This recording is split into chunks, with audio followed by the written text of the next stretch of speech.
भाजपला दुसरं काही काम आहे का? जेव्हा छत्रपती शिवाजी महाराजांचा अवमान झाला तेव्हा भाजप शांत बसले.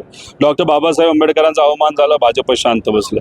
त्यानंतर कर्मवीर भाऊराव अण्णांचा तिथं अवमान झाला, भाजप शांत बसले. महात्मा फुलेंचा अवमान झाला, तिथं भाजप शांत. तुकोबरायांचा अवमान झाला, भाजप शांत बसले. आणि सावरकरांचा विषय आल्यानंतर यांना बरं आंदोलन करायचं जमतं. ठीक आहे, आंदोलन तुम्ही करा. मग बाकी महान व्यक्ती जे आहेत, थोर व्यक्ती आहेत, त्यांच्याबद्दल तुम्हाला आंदोलन करता येत नाही. त्यांच्याबद्दल कुणी चुकीचं बोललं असेल तर तिथं वेगळी भूमिका. आणि सावरकरांच्या बद्दल फक्त उद्धव ठाकरेंना अडचणीत आणण्यासाठी तुम्ही तिथं राजकीय गोष्ट मनामध्ये ठेवून, नाही तर राजकीय भूमिका मनामध्ये ठेवून तुम्ही तिथं आंदोलन करता.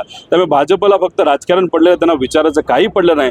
मग एक स्पष्टपणे सामान्य लोकांना, महाराष्ट्र स्वाभिमानी जनतेला सांगा की हे इतर जे सर्व थोर व्यक्ती होऊन गेले त्यांचं तुम्हाला काही पडलं नाही, तुम्हाला फक्त सावरकरांचं पडलेलं आहे.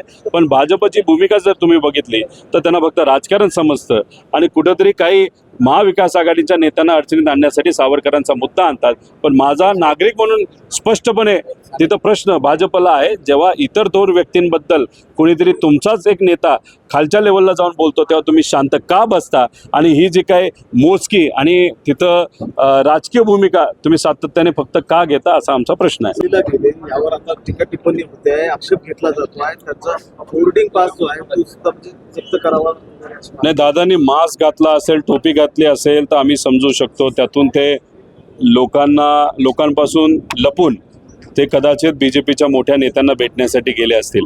पण बोर्डिंग पासवरचं नाव जर बदललं गेलं असेल तर ते योग्य नाही, कारण का हा अधिकार कोणालाच नाही.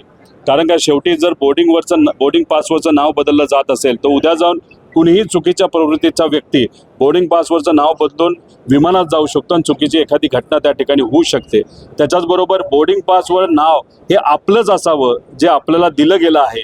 हा एक आपला अधिकार आहे आणि संविधानाने दिलेला तो अधिकार आहे. बोर्डिंग पासचा नाही, पण नाव आपलं जे आहे ते तसंच ठेवलं, लागेल तसं नाव बदलणं हे काही योग्य नाही. आणि हा अधिकार VIP ला जर तुम्ही बदलत असाल तर मग बाकीच्यांनी चूक काय केली? त्यामुळे हे जे नाव बदलण्याचं आहे ते खरं आहे का? आणि जर खरंच ते घडलं असेल तर खूप मोठी गोष्ट ती आहे, नाहीतर एक फार मोठा लॉ तिथं कुठेतरी तोडलाय असं आपल्याला म्हणावं लागेल.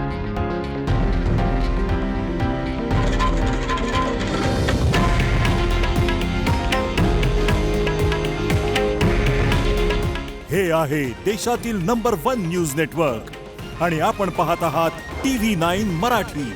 काळजी तुमची, हित महाराष्ट्राचं.